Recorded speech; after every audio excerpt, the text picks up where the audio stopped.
Well, James, you had a relative who was a brigadier general who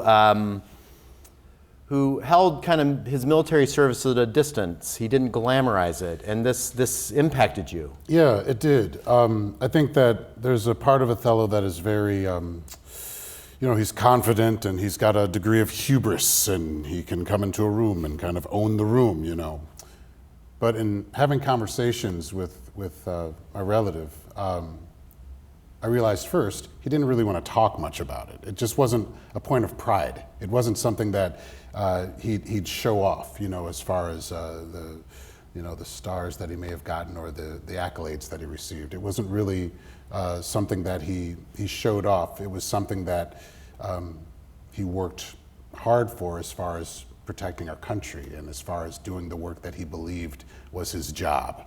And that really kind of grounded it somewhat for me. And it made me think of Othello's side that is really more of just the worker, more of the person who works for Venice, who works to get this job done above all the accolades and the attention and all that other stuff is kind of secondary to him. He is a master at what he does. He does it very well. And so kind of having sort of conversations, not so much about what my relative did in the various conflicts that he participated in, but in the way that he kind of presented himself, in the way that he sat, in the way that he spoke to you, in the way that there was kind of a respect that he gave you. And I listened to Lieutenant Colonel Yandura, and just when he came into the room for that period of time to kind of work with all of us, the temperature changes in the room. You see there's a stature that he has when he walks into the room